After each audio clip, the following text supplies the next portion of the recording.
ទីប្រឹក្សា NOCC រំពឹងយុវជនខេត្តកែបបន្តលេងកីឡានិងធ្វើលំហាត់ប្រាណក្រោយពី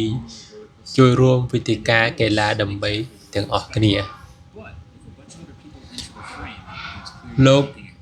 ប៊ុយសុផាន់ទីប្រឹក្សាគណៈកម្មការទីការជាតិអូឡ িম্প ពិកកម្ពុជា NONCC បានបង្ហាញពីក្តីរំពឹងថាសិស្សានុសិស្សនិងយុវជនរស់នៅខេត្តកែបបន្តចាប់យកការលេងកីឡាតាមចំណង់ចំណូលចិត្តធ្វើជាលំហាត់ប្រាណដើម្បីពង្រឹងផ្នែកសុខភាពក្នុងជីវិតប្រចាំថ្ងៃក្តីរំពឹងនេះកើតឡើងថាត្រូវបានបន្តពីសិស្សានុសិស្សមកពីទូទាំងខេត្តកែបសរុបជាង500នាក់បានចូលរួមស្វែងយល់ពីបន្ថែមអំពីកីឡានិងការលេងដោយបន្ថយធ្វើសកម្មភាពកីឡានិងធ្វើឡើងលំហាត់ប្រាណនាវេទិកាកីឡាដើម្បីទាំងអស់គ្នាក្នុងថ្ងៃទី28ខែវិច្ឆិកានេះ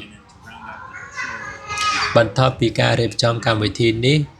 យើងរំពឹងថាសិស្សានុសិស្សនឹងបន្តលេងកីឡានិងការហាត់ប្រាណទាំងអស់គ្នាយកគិតថាយុទ្ធការលើកនេះនឹងផ្នែកមួយដ៏សំខាន់ក្នុងការជំរុំផ្សព្វផ្សាយដល់យុវជនចូលរួមលេងកីឡានេះបើទៅតាមការលើកឡើងរបស់លោកប៊ុយសុផាន់មុនពេលលោកបន្តអំពាវនាវឲ្យប្រជាពលរដ្ឋនិងយុវជនដទៃទៀតចូលរួមលេងកីឡាឲ្យបានមួយមុខដើម្បីជាការពង្រឹងផ្នែកសុខភាពដែលជារួមជាមួយនឹងសង្គមជាតិតាមរយៈការលេងកីឡាបើតាមការអះអាងពីសំណាក់ទីប្រឹក្សា NOCC កម្មវិធីសកម្មភាពកីឡានិងលំហាត់ប្រាណសម្រាប់ថ្ងៃទី2នៃវេទិកាកីឡាដើម្បីទាំងអស់គ្នាមានសិស្សានុសិស្សមកពីទូទាំងខេត្តកែបចូលរួមជាងប្រមាណ500នាក់ចំនួនកើនឡើងជាពាក់កណ្ដាលបើធៀបនឹងថ្ងៃទី27វិច្ឆិកាជាថ្ងៃទី1ដែលមានសិស្សានុសិស្សស្វែងយល់អំពីចំណុចនិងដឹងគុណនៃតម្លៃអំពីអូឡ িম্প ពិកត្រឹមតែជាង200នាក់តែប៉ុណ្ណោះការលេងកីឡាធ្វើលំហាត់ប្រាណត្រូវបានក្លាយទៅជាមេរៀនសំខាន់សម្រាប់សិស្សក្នុងថ្ងៃទី2នៃវេទិកាកីឡាដើម្បីទាំងអស់គ្នានេះសិស្សទាំងអស់គ្នាបានបែងចែកគ្នាចូលរួមកីឡាមួយចំនួនដូចជាបាយទាត់បាយបោះបាយតាស់ជាពិសេសគឺកីឡាទាញព្រ័ត្រដែលជាប្រភេទកីឡាប្រពៃណីជាតិអមដោយ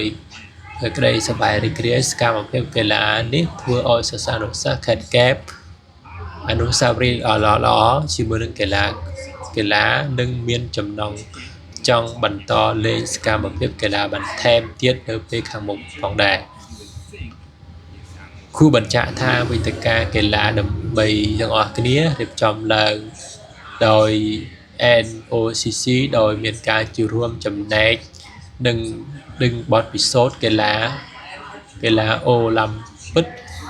ពិកនិងពីសំណាក់លោកប៊ុនសុផាន់ទីប្រឹក្សា NOCC បានសហការជាមួយនឹងមន្ទីរអប់រំខេត្តកែបដោយបន្តដើម្បីរៀបចំវេទិកាដ៏មានតម្លៃសម្រាប់យុវជនមួយនេះកម្មវិធីផ្សព្វផ្សាយអំពីសារៈសំខាន់នៃកីឡាដើម្បីទាំងអស់គ្នារៀបចំឡើងក្រោយពីចំនួនឧបត្ថម្ភរបស់សមាគមអូឡ িম্প ពិក